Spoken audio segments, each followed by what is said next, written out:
आज मैं आप लोग को क्लास 6 का हिंदी पढ़ाऊंगी जिसका शीर्षक है अरमान। अरमान कविता के कवि राम नरेश त्रिपाठी। ये राम नरेश त्रिपाठी का जन्म जो है ना 1881 ईस्वी में उत्तर प्रदेश के सुल्तानपुर जिले में कोयलीपुर में हुआ था और ये देश भक्ति कविता अधिकतर लिखते थे और अरमान कविता भी देशभक्ति कविता ही है। इस अरमान कविता के माध्यम से कवि ने अपने शौक को, अपने अरमान को बताना चाहा है कि उनकी क्या इच्छा है, क्या अरमान है। सबसे पहले इस कविता में कठिन शब्दों को चुनकर उसका अर्थ लिखेंगे ताकि आप लोगों को समझने में आसानी हो जाए।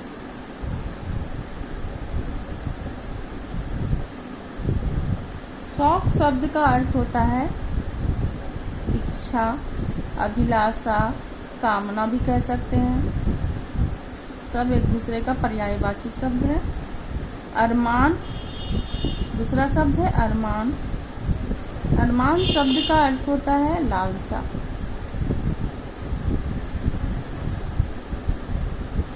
छाया, छाया शब्द का अर्थ होता है मददगार, मदद करने वाला, मददगार। सर्वस्व यानी कि सब कुछ। मान, मान सम्मान, इज्जत, इज्जत भी कह सकते हैं। धुन, लगन,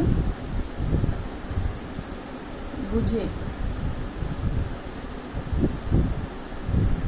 निराश। तो अब हम लोग सब इस कविता को लयबद्ध तरीके से पढ़ेंगे और उसका अर्थ जानेंगे।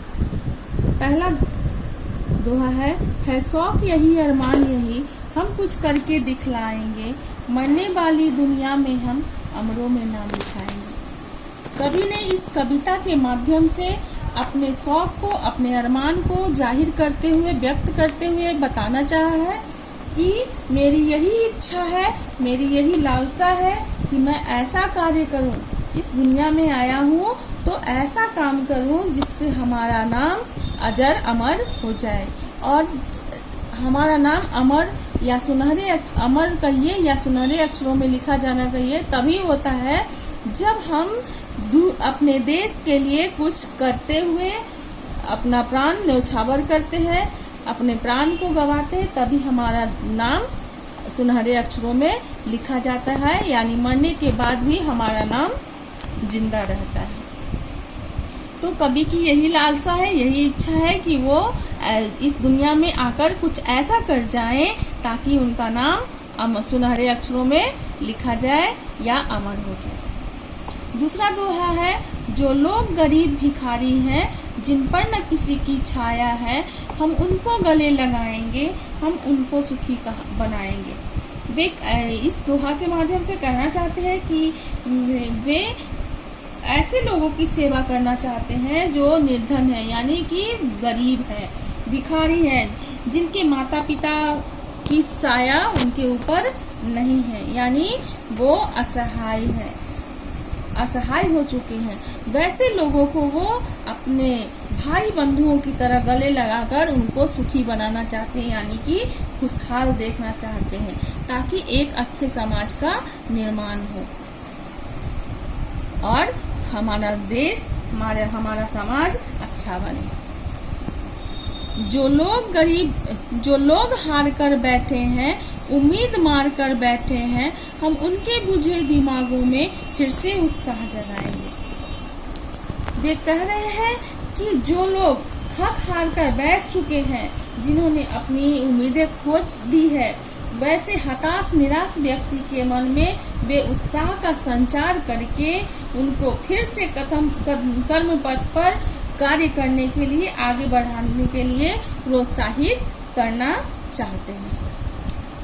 रोको मत, आगे बढ़ने दो, आजादी के दीवाने हैं, हम मातृभूमि की सेवा में अपना सर्वस्व लगाएंगे। वे कहते हैं, कवि कहते हैं कि जो आज़ादी के लिए कार्य करते हैं उन्हें कोई रोके नहीं, उन्हें कोई टोके नहीं, उन्हें अपने पथ पर आगे बढ़ने दें, उन्हें अपनी मातृभूमि की सेवा में सर्वस्व यानी अपना सब कुछ यानी तन मन धन न्योछावर कर लेने दें। हम उन वीरों के बच्चे हैं जो धुन के पक्के सच्चे थे, हम उनका मान बढ़ाएंगे, हम जग में नाम कमाएंगे। कवि इसके माध्यम से कहना चाहते हैं कि हम उन वीर पूर्वज के बच्चे हैं जो अपने इरादे के पक्के थे, यानी जो वो ठान लेते थे उसे वे पूरा करके ही दम लेते थे। हम भी उनकी तरह देश की सेवा के लिए कार्य करके उनका मान सम्मान बढ़ाकर इस दुनिया में नाम कमाएंगे। प्रश्नोत्तर देखेंगे।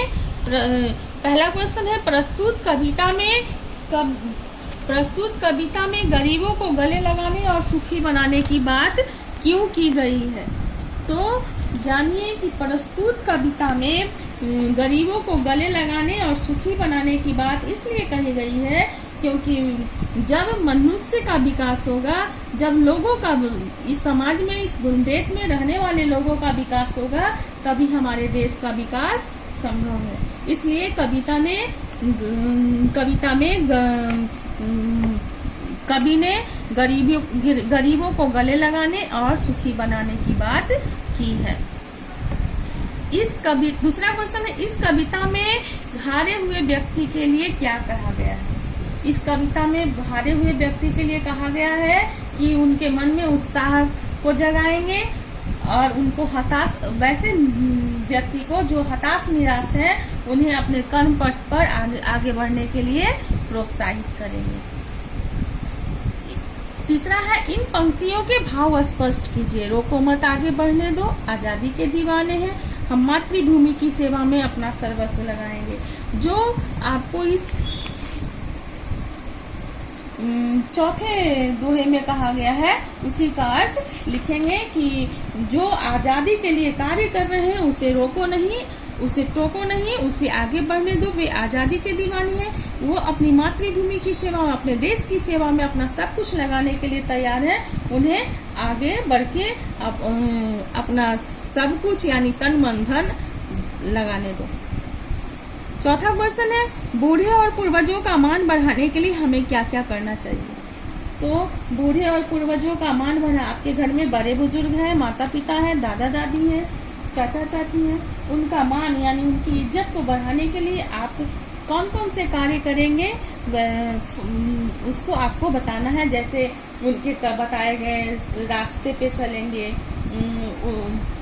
आगे बढ़ने के लिए, अपने विकास के लिए, अपने शारीरिक और मानसिक विकास के लिए कार्य करेंगे, अपने गांव के विकास के लिए कार्य करेंगे, अपने देश के लिए विकास के लिए कार्य करेंगे इत्यादि इसमें लिखेंगे। पांचवा क्वेश्चन है, क्या आप कभी किसी चीज से हारे हैं? यदि हाँ तो आपने हार को जीत में कैसे बनाया? आप कभी ऐसा हुआ होगा कि कभी किसी सब्जेक्ट में आप कम नंबर लाए होंगे या फेल हुए होंगे, तो उसके लिए आपने क्या क्या कोशिश किया? जैसे आप टीचर से सहयोग लिए, अपने भाई बंधुओं से सहयोग लिए, अपने माता पिता से सहयोग लिए और आगे बढ़े। उस सब्जेक्ट में हारे थे और उस हार को जीत में बदले, यही इस क्वेश्चन में आप लिख सकते हैं।